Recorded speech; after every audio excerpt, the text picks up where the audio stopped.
परमहंसास्वादित चरण कमल चिन्मकरन्दाय भक्तजनमानस निवासाय श्रीरामचन्द्राय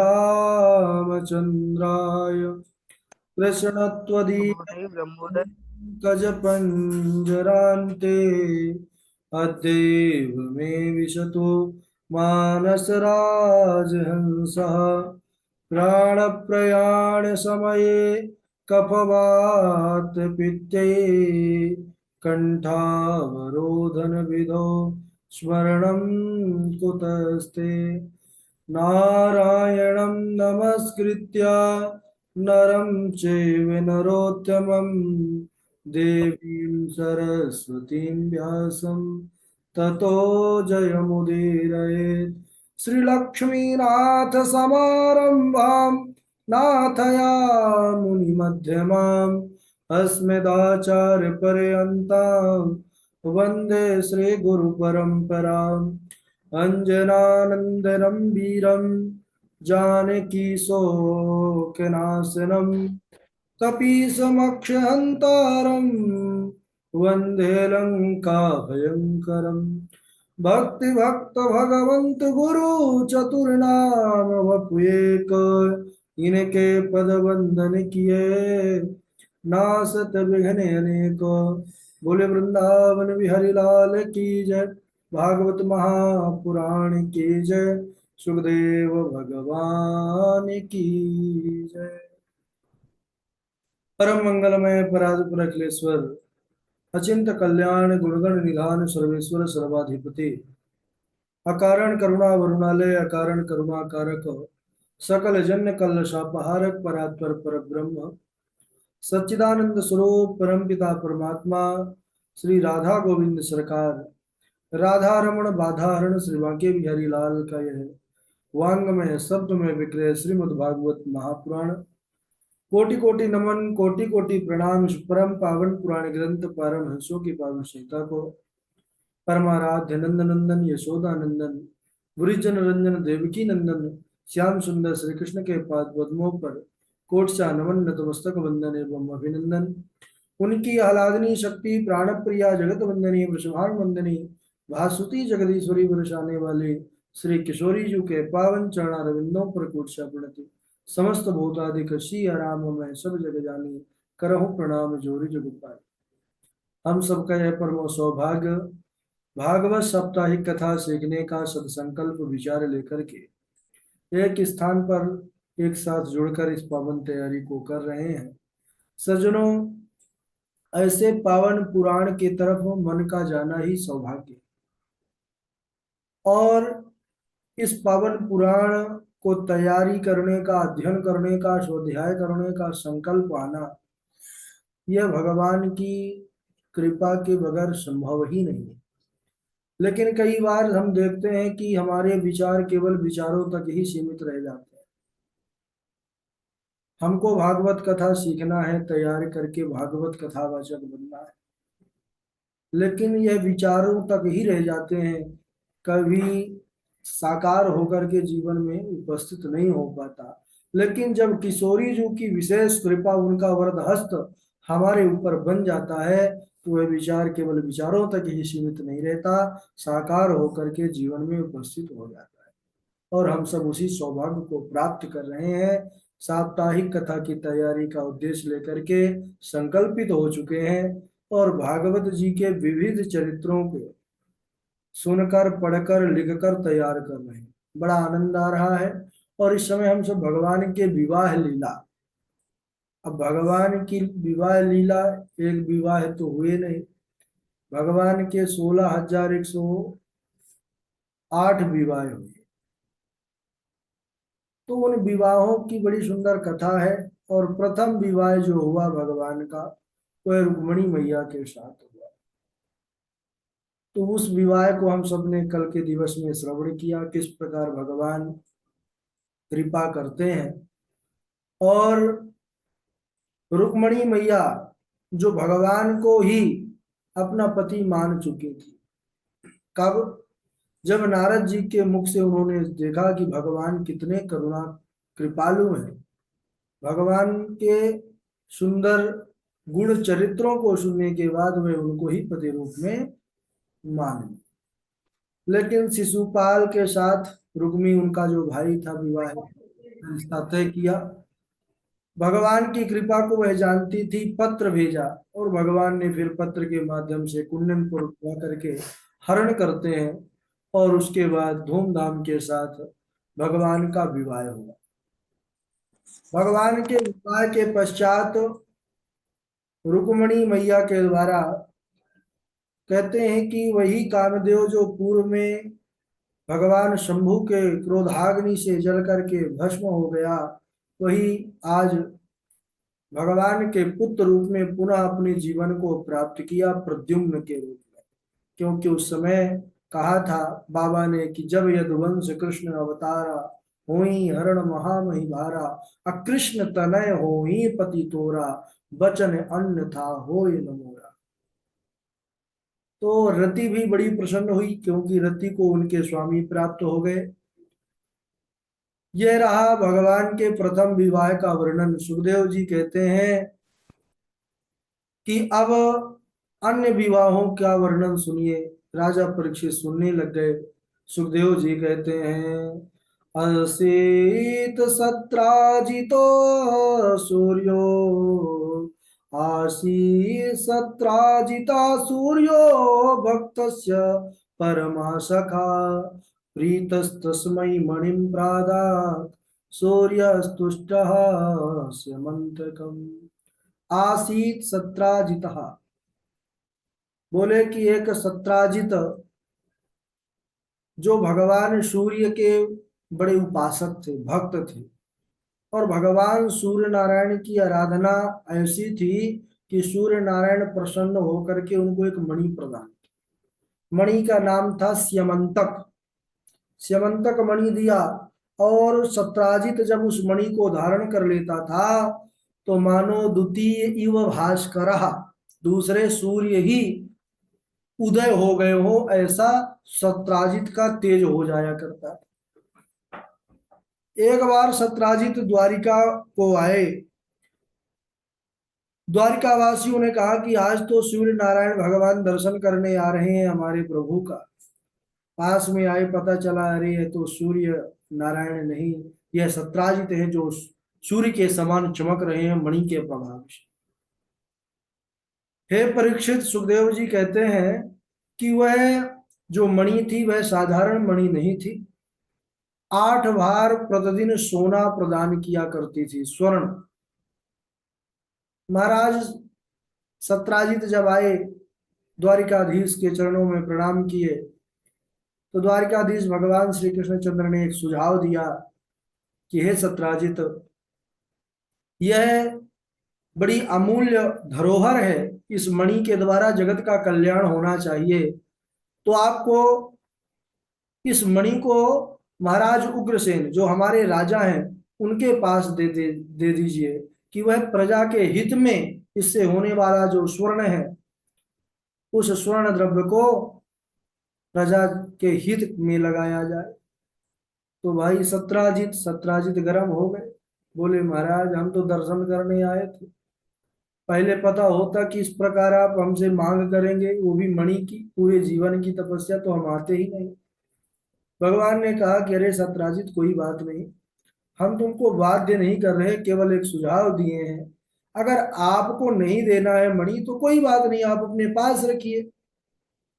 सत्राजित बोले ठीक है प्रभु, अब चलते हैं, फिर कभी आएंगे।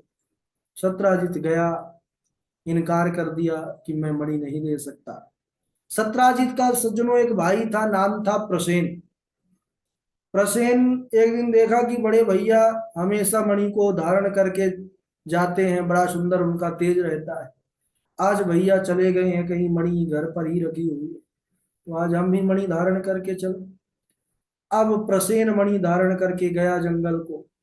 वहां पर एक सिंह ने देखा कि भाई ये कौन सा अद्भुत वस्तु है, इतना जोरदार चमक रही है। तो प्रसेन को सिंह ने मार दिया, और मुंह में उस मणि को दबा करके जब सिंह चलने लग गया आगे को, तो उसी समय रीक्षराज जाम्बवान ने देखा कि अरे यह सिंह के मुख में क्या अद्भुत वस्तु दबी हुई है, इसमें तो बड़ा प्रकाश है। अब रीछ लोग ये सब तो गुफाओं में रहते थे पहले, गुफा में अंधेरा, विचार किए कि ये हमारे गुफा के लिए तो बड़ी सुंदर रोशनी का उजेला उजाला होगा इससे, तो ताकतवर थे। सिंह को मार दिया और मणि को ले लिया, ले जाकर के गुफा में गए तो महाराज प्रकाश ही प्रकाश, प्रसन्न हो गए, वाह भाई बढ़िया लाइट की व्यवस्था हो गई। बच्चों को दे दिया, बच्चे भी खेलने लग गए उस मणि से। अब इधर कई दिन हो गए, प्रसेन लौट करके नहीं आया, मणि भी गायब। तो सत्राजित अपने पत्नी से बोला कि हे भाग्यवान, एक बात कहूं, किसी से कहना नहीं। देवी जी ने कहा बिल्कुल, आपको लगता है कि मैं कह सकती हूँ? बोले नहीं, इसीलिए तो बता रहा हूं। बोले एक बार अभी कुछ दिन पहले मैं गया था द्वारिकाधीश के पास, तो वह कृष्ण हमसे बोले थे मणि दे दो, हमने मना कर दिया। हो ना हो, हमको तो लगता है कृष्ण ने ही पूरा षड्यंत्र किया है और मणि को हड़प लिया, भाई को भी मरवा दिया। अच्छा, ठीक है महाराज, मैं किसी से नहीं बोलूंगी, हाँ कहना मत। अब महाराज वह बात उसके अंदर कहाँ तक रहे, वह चार अपने सखियों से कहने लगी कि देखो, मैं तुमको एक बात बता रही हूँ, तुम किसी से कहना मत। बोले अरे हम किससे कहेंगे, तुम इतनी हमारी प्रिय सखी हो, तुम्हारी बात हम कहाँ कहेंगे, कहो क्या बात है। उसने कहा कहना नहीं, द्वारिकाधीश ने हमारे पति की मणि को हड़प लिया है। अच्छा, अब वह चार उनकी भी प्रिय सखियां थी, चार ने 40 से कहा और 40 ने 4000 में बात फैला। धीरे धीरे पता चला, भगवान के कानों तक आवाज आई कि भगवान जो है कृष्णचंद्र ने सत्राजित की मणि को चुरा लिया है और भाई को भी गायब करवा दिया है। भगवान को बड़ा बुरा लगा भाई। श्री कृष्णचंद्र विचार करने लगे कि हमने तो मणि लिया भी नहीं और ये झूठा कलंक हमारे ऊपर लगा रहे हैं।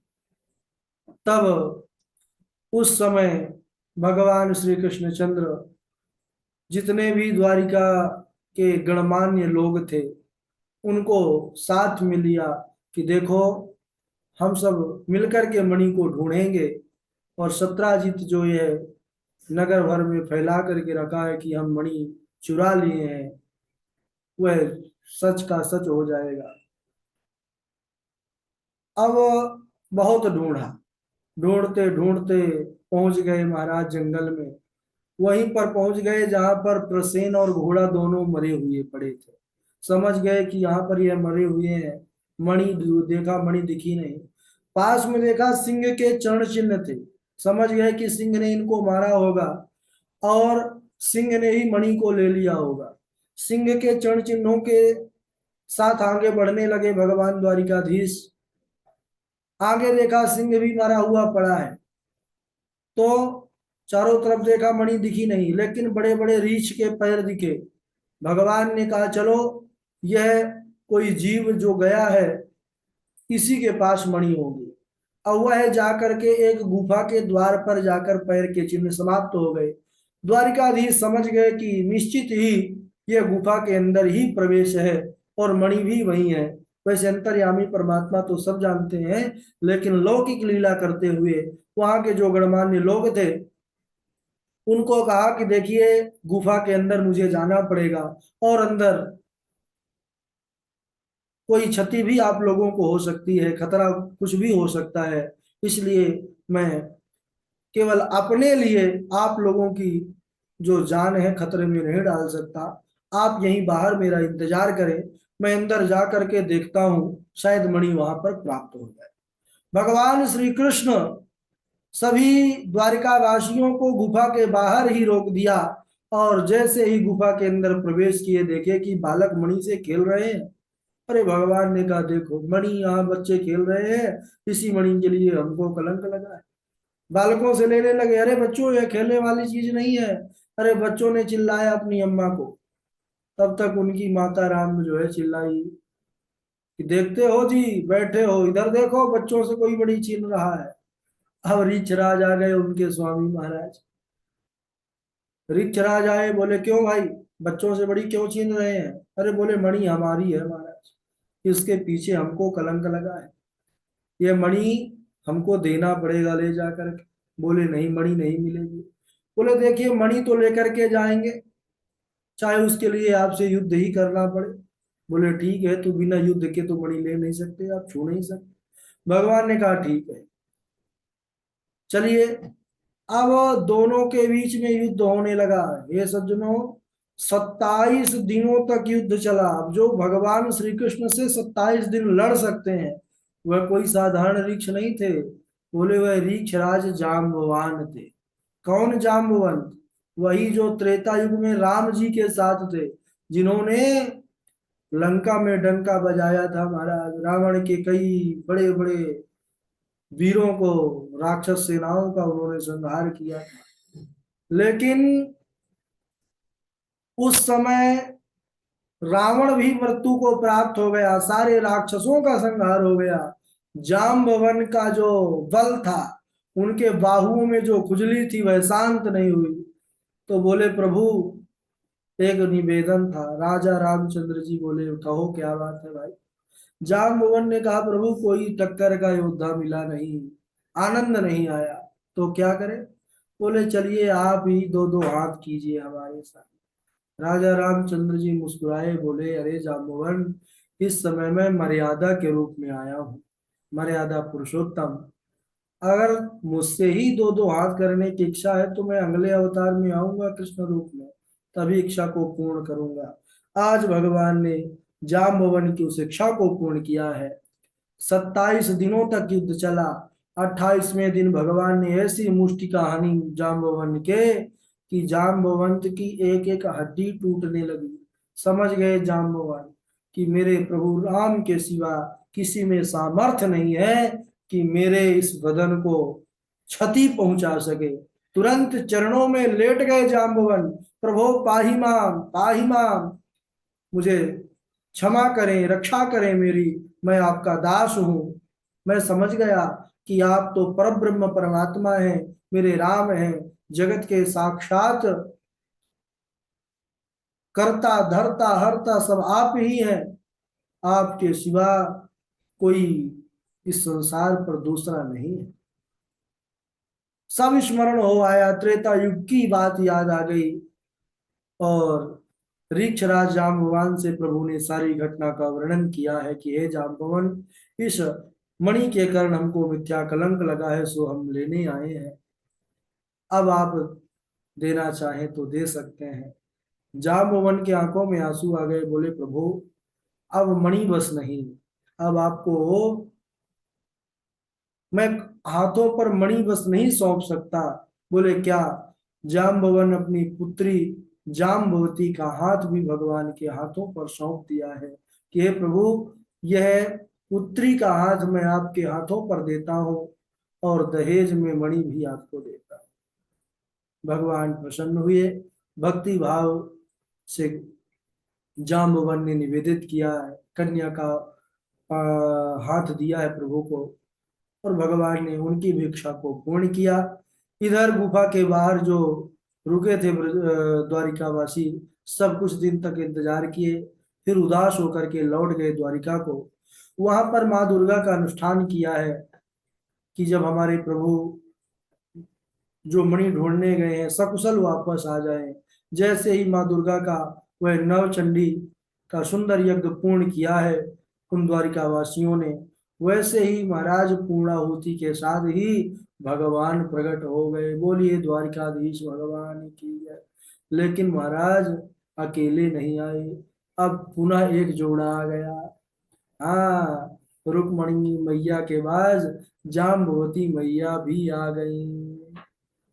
यह हुए भगवान के दो विवाह। अब तीसरा विवाह सुनिए भाई। अब इधर भगवान मणि लेकर के आए, सारे द्वारिका वासियों को बुलाए और कहने लगे देखो, सत्राजित को भी बुलवाया, कहने लगे देखो सत्राजित, इसलिए बिना विचार किए किसी पर भी कोई भी लांछन नहीं लगाना चाहिए। यह देखो, मणि तुम्हारी कहाँ थी और तुम हमको जो है चोर समझते थे। यह लो मणि। सत्राजित बड़ा लज्जित हुआ, द्वारिकावासी थू थू करने लगे कि अरे दुष्ट, तुम द्वारिकाधीश पर इस प्रकार इतना बड़ा कलंक लगाए। कोई अब सम्मान नहीं करता। अब सत्राजित विचार किए क्या किया जाए महाराज।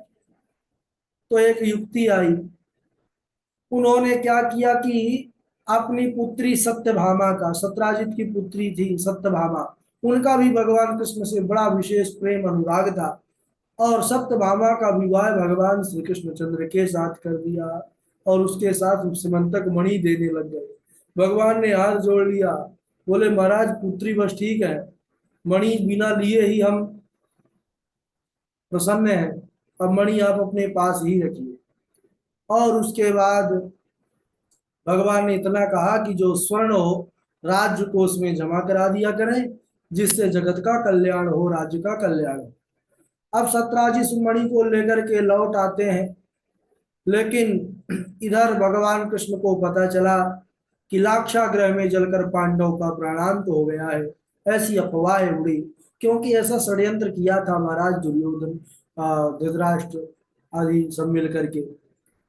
तो और भगवान तो, जो पांडव थे भगवान के बड़े प्रिय हैं, विदुर जी की सहायता से यह लाक्षागृह से सकुशल निकलने में सफल हुए थे। तो अक्रूर और कृतवर्मा यह सतधनवा को भड़काए। सतधनवा का विवाह होना था सत्यभामा के साथ, ऐसी बात चलती थी। बोले देखो भाई सत्राजित पहले तुम्हारे साथ बात चलाए थे, लेकिन अब अपनी पुत्री का विवाह भगवान कृष्ण के साथ कर दिए, तो क्या करोगे तुम, बदला लोगे। बोले हाँ, कैसे लूं। अरे बोले सत्राजित को ही निपटा दो। बोले ठीक है। अब महाराज सतधनवा गया, आओ देखा ना ताओ, सत्राजित को निपटा दिया, सर धड़ से अलग कर दिया। प्रातः काल सत्यभामा अपने पिता के कक्ष में जाती हैं, देखती हैं कि पिता का जो शरीर है मृत पड़ा हुआ है, दहाड़ मार करके रोने लगी। पिता की जो शरीर था, पिता का मृत शरीर को तेल के नौका पर रखती हैं, और भगवान श्री कृष्णचंद्र को लेने के लिए वह हस्तिनापुर को जाती हैं। उसके बाद क्या होता है, बड़ी सुंदर लीला है, लेकिन समय हो चुका है आज यहीं तक। बोलिए वृंदावन बिहारी लाल की जय। बारी बारी से सभी लोग श्लोक सुनाएंगे, उसके बाद हम फिर आगे चर्चा करेंगे। सबसे पहले पूर्वी जी हैं, फिर गणेश झा जी हैं, डॉक्टर इधर शर्मा जी हैं, उनके बाद सुस्मिता जी हैं, राघव जी हैं, राघव जी के बाद मंजू शर्मा जी हैं, और मेघनाथ चक्रवर्ती जी हैं, चंदन कुमार पांडे जी हैं, और वासवी शर्मा जी हैं, आचार्य रुद्रदेव जी हैं, वेद प्रकाश जी हैं, निसर्ग पाठक जी हैं, आशु कश्यप जी हैं, राजा राम जी हैं, आदित्य गौतम जी हैं, हमारे जय जी हैं, हर्षिता जी हैं, और त्रिलोकी जी भी जुड़े हुए हैं, गौतम जी का नाम ले चुके हैं। ठीक है, चलिए स्वागत है, प्रारंभ करिए। पूर्वी नहीं जुड़ी है क्या? जुड़ी। राधे राधे गुरु जी, प्रणाम।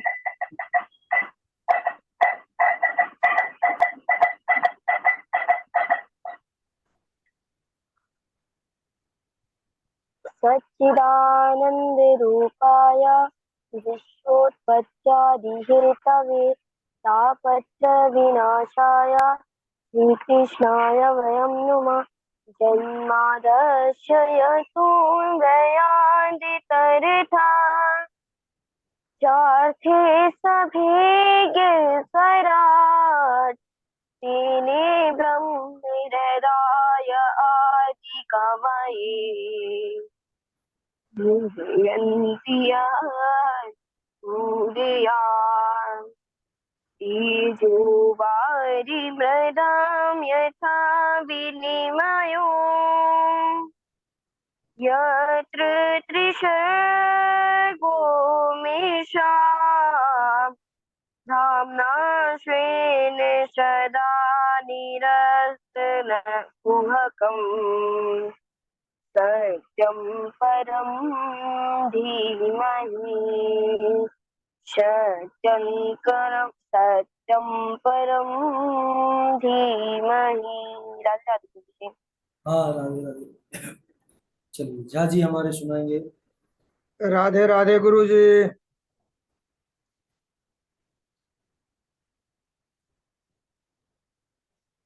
अंतः पुरांतरचरी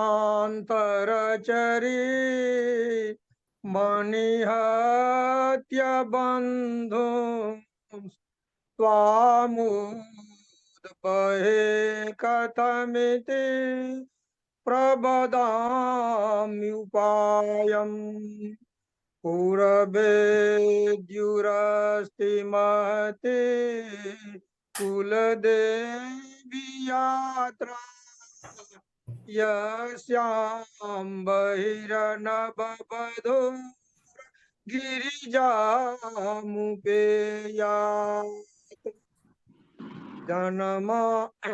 जन्माद्यस्य यतोऽन्वयादितरतश्चार्थे स्वभिज्ञः स्वराट् तेने ब्रह्महृदाय आदिकवये मोहयन्ति सूरय तेजो वारिमृदां यथा विनिमयो यत्र त्रिसर्गो मृषा धाम्ना स्वेन सदा निरस्तकुहकं सत्यं परं धीमहि